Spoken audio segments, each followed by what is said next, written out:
everybody. We thought it was time for a garden tour. Basically, because I just wanted to say that some years, this is just what it looks like.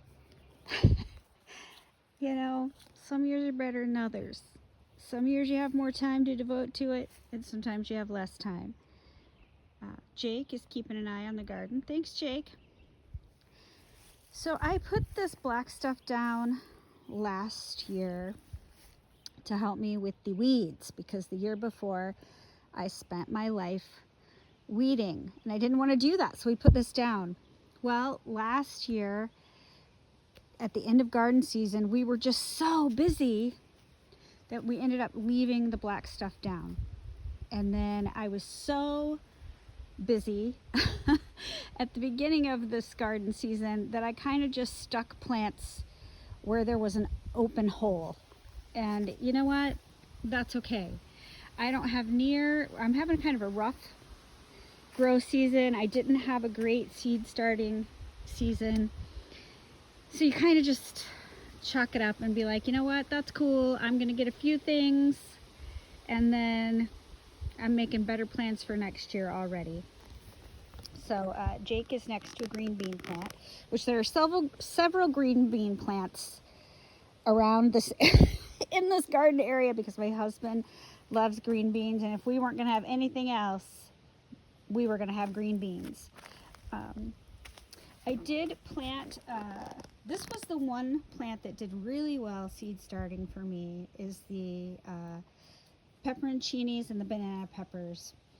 My granddaughter's name is Pepper, and when she was really little, we'd call her pepperoncinis, so I grow pepperoncinis every year, even though in the middle of nowhere, Maine is not exactly the best climate for peppers, but I am happy when I get some. These are I think these are the yellow onions, and I've got the red onions over here, and I need to pull all that up. I don't know if that's going to happen, y'all. I do have some Brussels sprouts going. We have a really, really short grow season. I am in zone 4B.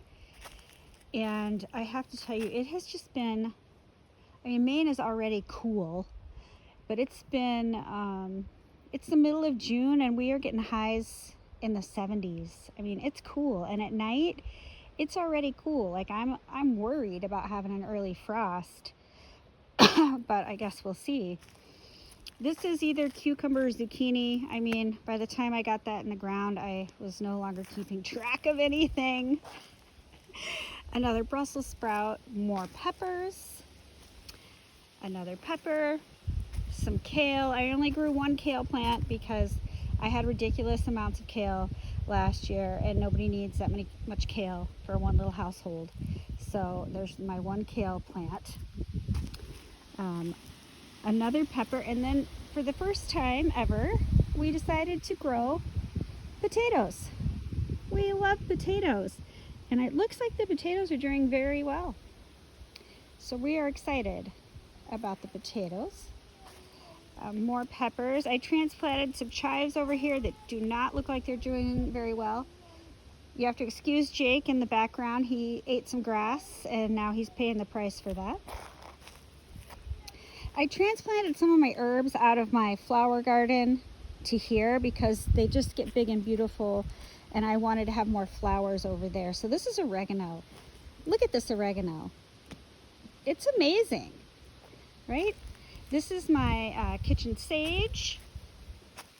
Love it. It smells divine. I love it. And the flowers are edible too, just in case you didn't know. Lots of peppers, because when I started seeds, the peppers are what did the best. So there's lots of peppers. I did manage to get 2 cabbages, so that's a cabbage. I got another cabbage over there. Green beans. One green bean didn't make it, but these are 2 more green beans. And there's just weeds everywhere.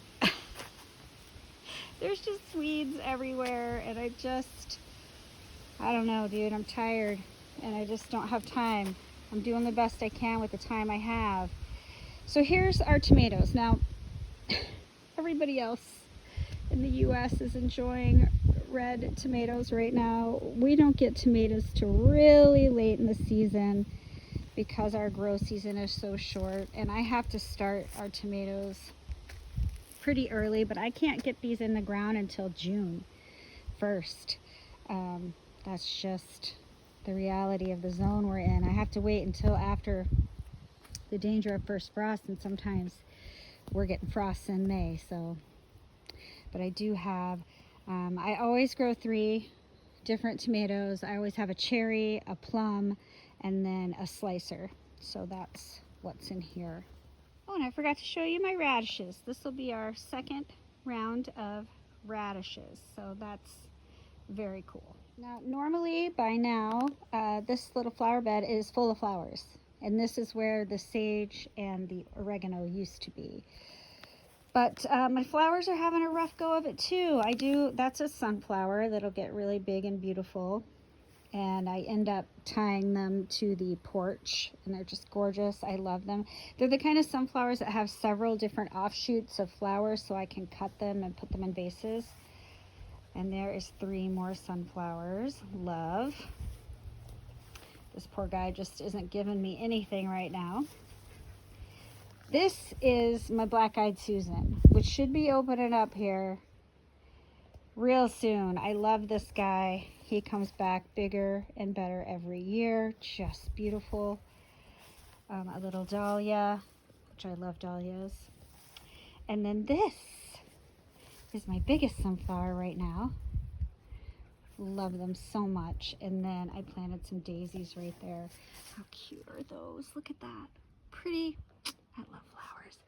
And then we have a big old lilac that was here when we bought the property, and she blooms beautifully every year. So this little messy patch is my winter squash garden. But I also plant my garlic and my carrots in here. So this is all my garlic. I have 3 different varieties of garlic. It's my favorite thing to grow. And I do have a couple of scapes that need to get tended to. So that's on my list today.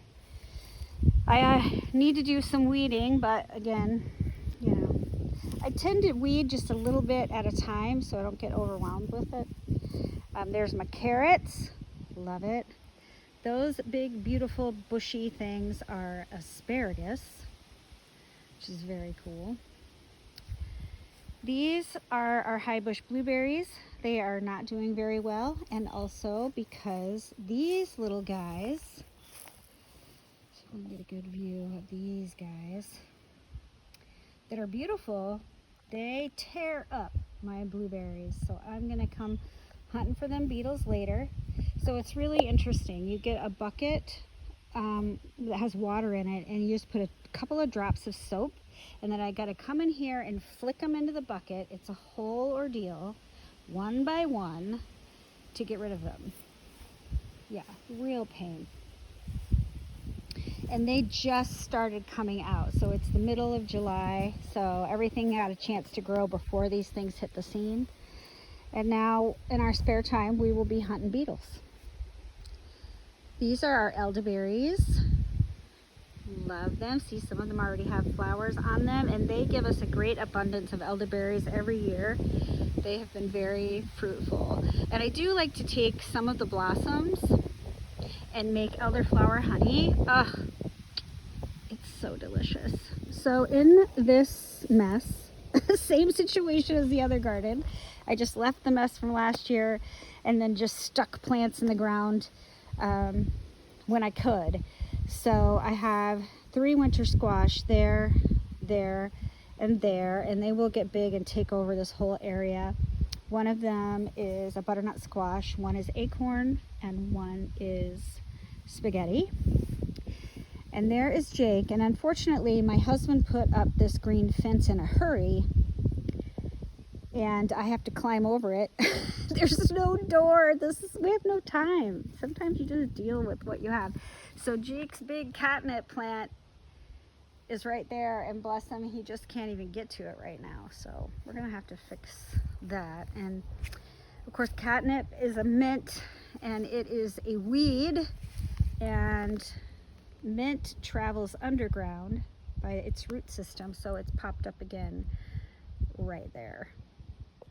I wanted to show y'all this picnic table. My husband is a stonemason, and we saw this tabletop stone on our property when we first bought it, and we knew immediately we wanted it to be a table. So he made this table, and it has rocks all around it to sit on. It's completely impractical. If you sit down and you don't pay attention, you will knock your knee on that bottom of that stone, and it hurts. So we're over the novelty of it, and actually he will be taking that apart and using that as stairs. We're going to make stone stairs that lead up to the porch. This is our Ruger. Hi, Rue. At our fire pit where we love to chill with our little apple tree that I have no idea what kind of apples those are, but when they get ripe, I will take some and try to figure out what we're working with. And then we have this overgrown island that I'm sure the people before us, or maybe the people before them, had just a beautiful, well-maintained island right here. And then, you know, life happened. So we're actually going to take that out. The plan is to take it all out, and then I want to put a rose bush there. I had like a little rose bush on the other side of the yard, and those Japanese beetles tore it up, and so it just died. So sad. But I would like to put a rose bush and some peonies out here, and then maybe a little bench, kind of like a prayer area, somewhere to have my coffee. I'm kind of excited about it. So we're going to take all that out, and that. We're going to take that out also. And then my husband is building this stone wall, which is is very cool. So I just kind of want to, oh, and I'm sure you guys saw, let me turn around slowly. I don't want to make everybody dizzy. Did you see the little, looks like a little house back there? This little beauty I like to refer to as the poultry palace. It has been it has been sitting there for a few years now, but my husband has grand plans on finishing that, and it's got two sides to it. One side we are going to grow meat chickens, and on the other side we are going to grow turkeys. So we'll see how much longer that takes. But I thought I would just give you a look around the place, and just to say that, you know what, your garden, so many people online, their gardens look just immaculate and gorgeous and beautiful, and I am happy for them.